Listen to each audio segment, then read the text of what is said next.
Hey, everybody, welcome back to I Know a Guy. I'm Anthony, and this is the podcast where connections thrive. Each episode, we spotlight inspiring entrepreneurs, professionals, and individuals doing amazing things. Together, we'll grow your circle, spark collaborations, and discover new opportunities. Today, we're meeting Seth Goldstein, a former newspaper journalist turned digital marketer, podcaster, and entrepreneur. As the founder of Goldstein Media and the host of Entrepreneurs Enigma, Seth shares his journey from burnout to building a thriving business while helping others master digital marketing and podcast strategies. How are you doing today, Seth? Not too bad. How you doing? Can you snow out there? I know. No, not at the moment. It's been a bounce back. It was super bitter cold. We got some snow, and now it's like going to be like 50s today. So It's 50s in Philly right now. It's insane. I know. I always start every podcast with mine. It's like, how's the weather? yeah, It's always with the weather. Always with the weather report. Yeah, here in Iowa. It doesn't. It varies. We can have like an 80-degree temperature swing in like 3 days. Yeah. Oh, that's gonna be bad for the immune system. Jeez. Yeah, well, it's like negative 30 with the wind chill like just a week and a half ago, and now it's in the upper 50s. So that's a big swing. Yeah, it's crazy. That's the Midwest, though. You don't like the weather, wait 5 minutes. So if you don't like the weather, wait 5 minutes. So yeah, I was excited to have you on. I enjoyed our conversation. I think you're doing awesome things that people need to know you. But to start off, you gave us a hint, but where are you calling in from? I'm calling in from just north of Philadelphia in the suburbs. I'm about 30 miles north, but I'm so far deep in the suburbs that it takes me about an hour and a half to get 30 miles because traffic. Yeah, that's awesome. How'd you enjoy the Super Bowl? Oh, how do you think? Go Eagles! Go Eagles! Yeah, no, absolutely. That was a fun one, but especially for you guys. So especially for us, exactly. So it was a beating. It was a beating. That's all I gotta say. So. Yeah. I always told people I didn't care who won as long as the Chiefs lost. So there you go. I like that. And by default, that would be the Eagles. Yeah. So awesome. So you've been there forever, or are you newer to the area? Born and raised just north of the city. So yeah. Okay, awesome. So if you have friends coming into town, coming to visit that I've never been before, where are you going? What are you doing? And where are you guys going for dinner? Going to dinner. Oh, yeah, there you go. Definitely a sushi restaurant. There's a place up in Doylestown called Uko that's really good. We'll go backwards here. You obviously do all the, usual Constitution Center, Independence Hall, all that good stuff because, I've been there, done that. It's kind of just there. But, like when you go to Rome, the Colosseum is just there. You go to Philly, the Independence Hall, the start of the nation is just there. But for people who have never been, it's kind of neat to see. So, So history and sushi, got it. History and sushi, it's best two things, exactly. Yeah. Awesome. So, what is it that you do?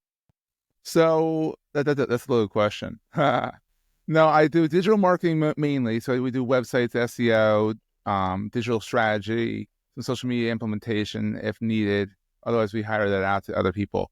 We also do podcast coaching under a different brand called Podcast Mastery, where I've been podcasting for 15 years.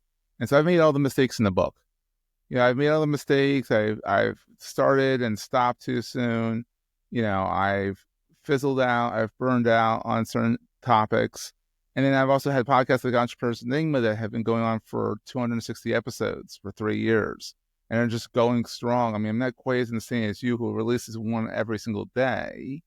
I think it's a special breed of insane to do that in the best way possible. But but mine comes out weekly. But then I also have another podcast, Digital Marketing Dive, which is all about digital marketing, obviously in the name. And that one comes out monthly. And then I'm silly enough, because those two have been out for a while, that I wanted to see how the technology has changed with, updating it to directories and all that stuff. I started another one called podcastmastery.fm. There's only one short episode out there right now. It's more a test bed for me to kind of test out how new directories work. And because like I said, Digital Marketing Dive started in 2018. It's on its 4th season now. So that back in 2018, things were way different in how you submitted stuff to Apple and all these other directories. Entrepreneurs Enigma started at the end of the main part of the pandemic. And so that was 2021, 2022. And so a lot of things, again, have changed in the podcasting space. So I was like, let me try this out. And even if it doesn't go anywhere, use it as a test bed. So, but I'm going to put some good content out there and keep it up there. So it should be fun. But that's what I do in a nutshell. And not really a nutshell and a long-winded answer, but you know what I mean. That's a pretty big nutshell. That's a big So, nutshell. Yeah. yeah. So yeah, no, it is insane to do it daily, but it's also insane to do as much as you've done, right? Yeah, You know, exactly. doing more than There's a one pot on the project. kettle here. Yeah, Exactly. yeah. Because yeah, at least mine's all one thing. You're like, you know what? I want to do I also all have a of it. newsletter too, Marketing Junto, that put out weekly. So yeah, Yeah, and no, I do that work. definitely pot meat kettle. But awesome. So 15 years. Why podcasting? What got you started? Why this? I don't know how I got really into podcasting. I think everyone, like, from my early years, like in high school, everyone knew I was going to be a journalist before I did. And so I went to Delaware, University of Delaware. I went into journalism because I thought that would be a good way to learn how to write to get into digital marketing. So everyone knew I was going to be a journalist, got bit by the bug, was a journalist for 6 years, burned out from that, went into digital marketing. Turns out everyone knew that's what I was going to do next. Like, everyone knew that, like, I was going to do that because I was building websites in high school. So I was like, all right. So then there's that. And then my editor, before I left the newspaper business, I was in newspapers. Remember those? You might be too young for those, but they I've were seen the movies. broadsheets, paper that your hands get all dirty when you read them, that kind of thing. So my editor's like, you should go on the radio. And I'm like, with this voice? And he's like, well, you actually have a good voice if you slow down and don't talk like a Philadelphian. But anyhow, so apparently he knew I was going to go into podcasting before I did, or radio or something like that. So 2010, I had been listening to podcasts since 2005, This Week in Tech, all different kinds of shows. Daily Source Code with Adam Curry, who was the inventor of sorts of podcasting idea. And so in 2010, I was like, let me try this out. This sounds like fun. And I never looked back. I've always had some kind of podcast going. I had two on digital social media addicts and addicted to social media. Same concept show, just the one ended. And I was like, let me swap the name around and relaunch it. I've done marketing podcasts. I had a small little network out there called phillytech.org. It was all about the Philadelphia tech scene, and we had different shows on that network. So I've done a bunch of different things, made a lot of mistakes, but learned a lot. So, No, that's awesome. And I can only imagine how much it's changed over the last 15 years because it's slower than AI, though. okay. Well, yeah, but it's also going to AI is you accelerate blink and it changes. yeah. Yeah. Well, it's going to accelerate with AI because there's a lot of Oh, it uses. is. It's getting really good with AI. Yeah. That's like one thing I think AI can really help with is podcasting, like the clips. Like Opus Clip is like you put your podcast in there and it actually finds really good pieces for you. It's insane. Yeah, it's really good. You still need to go back through and look at it, but it does Edit it a little bit, 95% of the work, and that's yeah. So instead of like an hour finding the clip, it finds the clip and you spend 5-10 minutes editing it. Yep. No, it's awesome. It's super handy, and it's early, right? It's early, yeah. It's only gonna get better. 3 years from now, what it'll be. I can't even. It's one of those things. I can't even. It's like Moore's law. It's Moore's law that I can't even think about, comprehend what it's gonna be like in 3 years. I ain't gonna comprehend what it's gonna be like tomorrow. I'm just reading sci-fi, hoping to get the edge, right? So. Exactly. Read sci-fi. Literally, elevators, all that stuff happened in Star Trek and stuff like that. Yeah. No, absolutely. So awesome. Well, what is it that you love most about this? Obviously, there's something there that keeps you coming back for 15 years. I just love talking to people. I like interacting with people, like creating things, like building things, like building websites, like building with Legos, in my opinion. And there's a quote for Opus Clip right there. Building a website is like building with Legos. You build something, you're like, I made that. That's something I made that I'm proud of.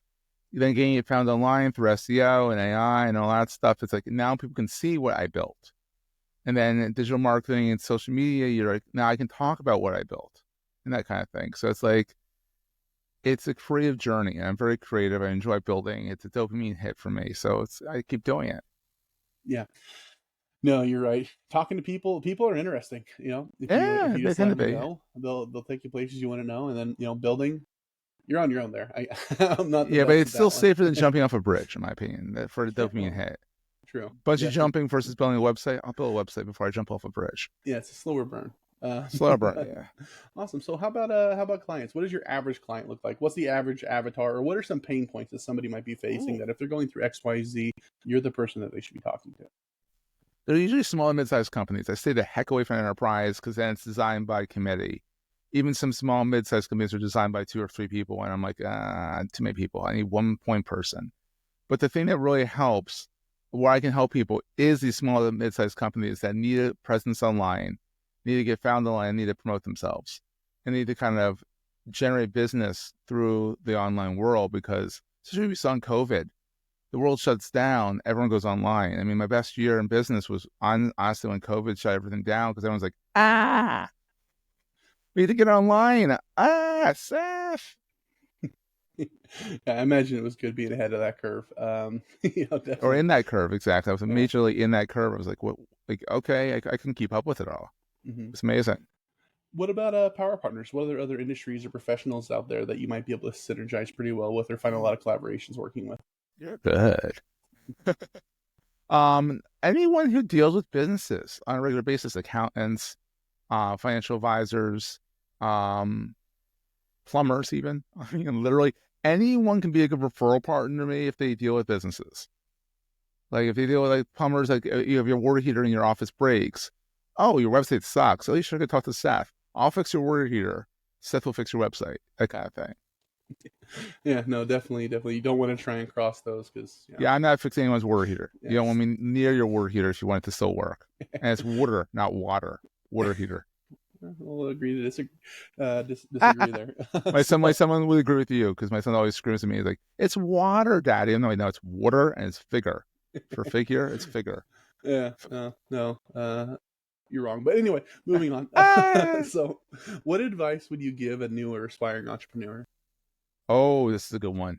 Just get started. I tell my podcast clients, sometimes you just got to get started, make the mistakes, learn from them, talk to people like me, that have been through it, and try and learn from our mistakes so that we don't, mess up. You don't mess up with what we did. You're still going to make mess ups. There's no avoiding it. But don't be afraid of the mess ups. Just learn from the mess ups. And just get started. Absolutely. No, that's fantastic advice. And it's a lot of people overanalyze, and it's stagnation by overanalyzation. And you got to get reps in to get better at anything. We don't question it when it says, go to the gym. You got to get started, and you'll eventually get. You just got to go to the gym again. Get into a habit of doing it. Like your podcast, you just have to literally get into a habit of like set a schedule up. Maybe not as crazy as Anthony's, but schedule. And I like how it's still the podcast on the kettle because I have 3 podcasts and a newsletter. So that's not beyond me. I'm not throwing this Anthony under the bus here. I'm very much aware that I'm just as insane as him, if not more. But it's like literally just sit down, do the reps. Like doing a weekly newsletter for me isn't hard for me because I'm able to departmentalize what I need to get done for this. Like the structure's there. It's the same structure every week. Podcasts, Entrepreneurs Enigmas, like how you have like your set questions you ask. It's like, someone wants to know what I talk about. Yeah, I'm not going to give you the questions ahead of time, but if you listen to my podcast and do your homework, you're going to know what I'm going to ask you. And then we're going to chit chat for a while. So it's go. Yeah, I've never saw the point of getting some of the questions ahead of time. It's just a conversation. You talk to people every day. You don't ask them to email you before the meeting and say, "What do you plan on talking about?" That'd be weird, right? It's the old journalism thing for me. Like we're never allowed to email questions ahead to an interview ahead of time because it's always like it's not as natural. Mm-hmm.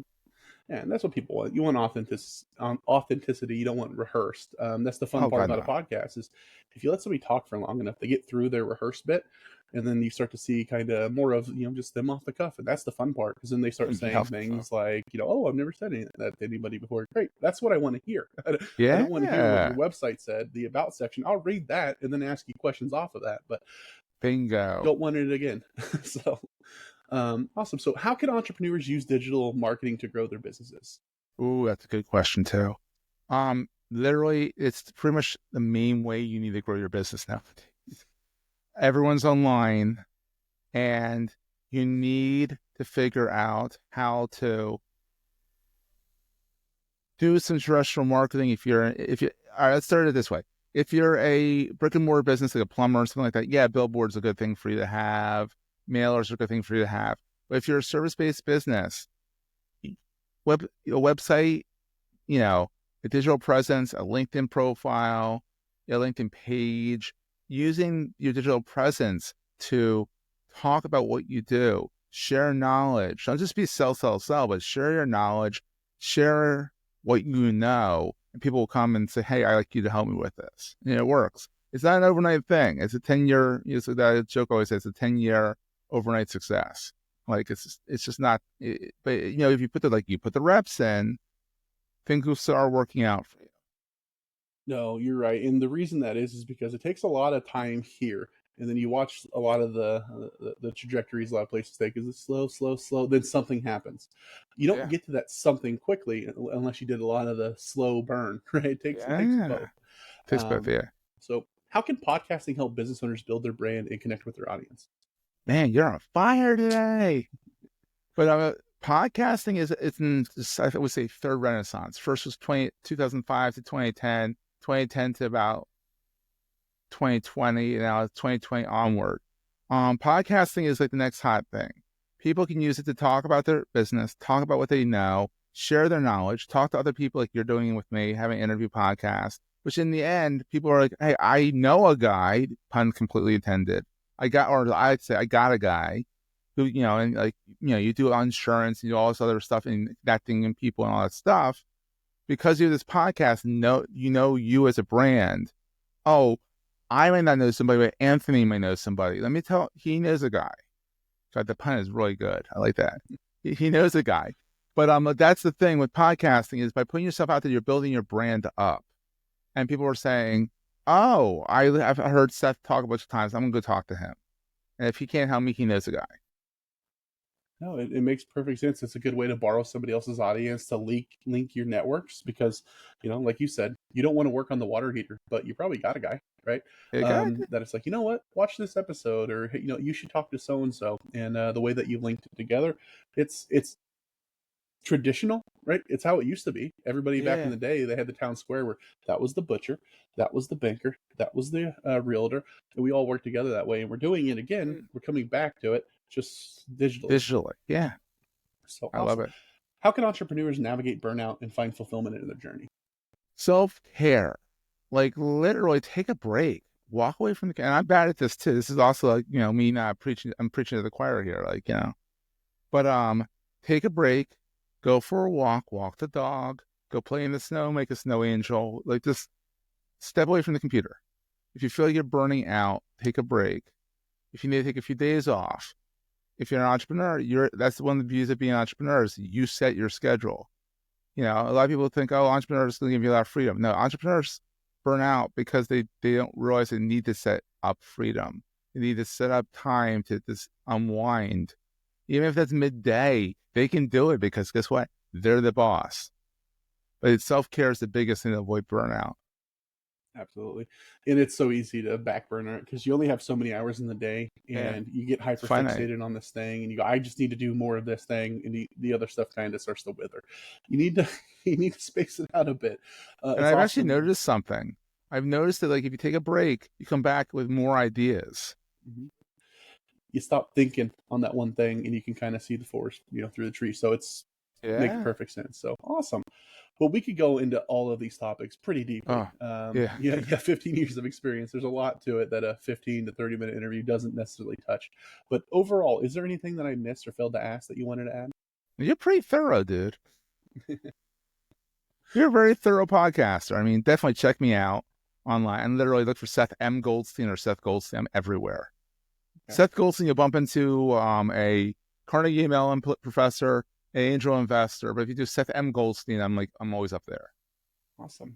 Is that your preferred method? Is just everywhere, or do you have like a particular website or like? If you want to go to social.sethgoldstein.me, has all my links.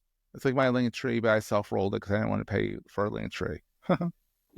Perfect. I'll put all that in the description too, so it's easy to find. There's a lot there. Yeah. Just make it clickable. But perfect. If anybody would like to get a hold of Seth, do it, right? If you've ever thought about getting started in the entrepreneur space, or you're needing help with your your marketing, your digital footprint, do the thing, right? You're gonna walk away knowing more than you do now. Oh my God, he's absolutely an expert in the field. He's exactly the same as he is here. I don't hide behind. I'm not different anywhere else. I'm a wackadoo.